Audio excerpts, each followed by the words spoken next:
그래서 좀 맴돌고 있지 않을까 이렇게 생각합니다. 예. 지금 신구간 조화를 말씀하셨는데요. 공천 룰에 보면 신인 20% 가산제가 있지 않습니까? 근데 이를 두고 일부에서는 이 친문, 이른바 대통령과 가까운 인사들을 신인이라는 이름하에 공천을 주기 위해서 이 룰을 적극적으로 마련한 게 아니냐, 이런 이야기가 있습니다. 특히 뭐 조국 민정수석 같은 경우에 뭐 출마를 안 하신다고 이야기를 하지만 이분도 신인이냐, 이런 지적이 있거든요. 이 부분은 어떻게 보십니까? 저희 안에서 뭐 그런 이야기를 한번 검토한 적이 있습니다. 조국 수석 같은 분은 그럼 우리가 뭐라고 봐야 되냐? 저명한 신인이다. 뭐 이렇게 얘기를 했습니다.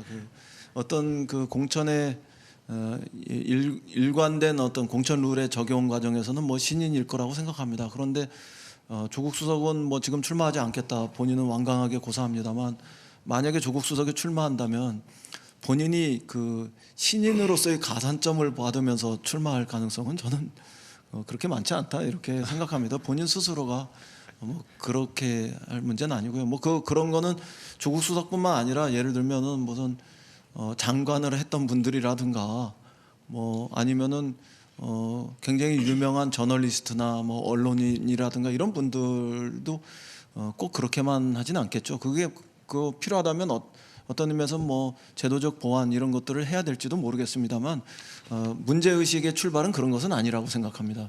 조국 수석의 가산점을 줄 것이냐 말 것이냐가 본질이 아니고,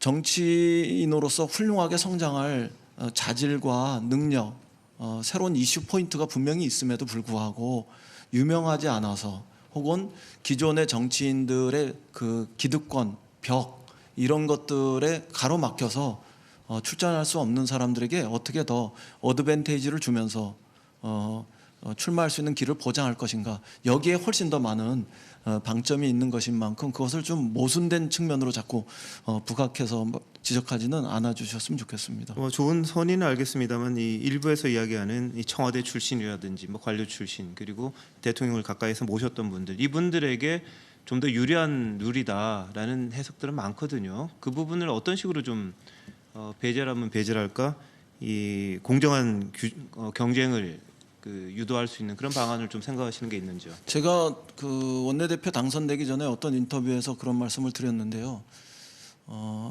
우리 당이 가지고 있는 합리적 지성 이런 것들을 너무 의심하지 말아 주셨으면 좋겠습니다. 가령 예컨대 청와대에 있었던 실장, 수석, 비서관, 그리고 정부에 있었던 장관, 차관, 이런 분들만 우리가 그 유리한 룰을 적용해서 모셔가지고 그런 분들만 전면에 내세우고 선거를 치른다면 그게 국민들의 눈에 어떻게 보이겠습니까? 또 한 발 더 나가서 자유한국당은 정부 심판론, 여권 심판론으로 내년 그 총선에서 이슈를 들고 나올 텐데, 그게 과연 총선 전략에 어떻게 작용하겠습니까? 그런 점들에 대해서 저희들이 합리적으로 판단합니다. 그렇기 때문에 그런 흔히 이야기하는 친문 인사 일변도로만 공천을 할 거다 이렇게 보시는 거는 더불어민주당 안에 있는 그 집단적인 지성, 합리적인 이성 이런 것들을 너무 과소평가하시는 거고요. 저는 오히려 그 프랑스의 그 세드리코 같은 디지털 경제장관 37살 아닙니까? 그리고 미 연방의 여성 하원 의원 알렉산드리아 오카시오 코르테스 30살입니다. 여기는 그 그린 뉴딜을 주창하고 나오면서 젠더와 기후 온난화의 녹색 정치 이것의 복합적인 이미지의 상징으로서 미국 정가에서 굉장히 핫한 이런 사람으로 떠오르고 있거든요. 그런 사람들을 우리가 발굴하고 육성해서 우리 정치의 그 새로운 세대들을 받아들이고 또 발전시켜 나가는 이런 과정으로 훨씬 더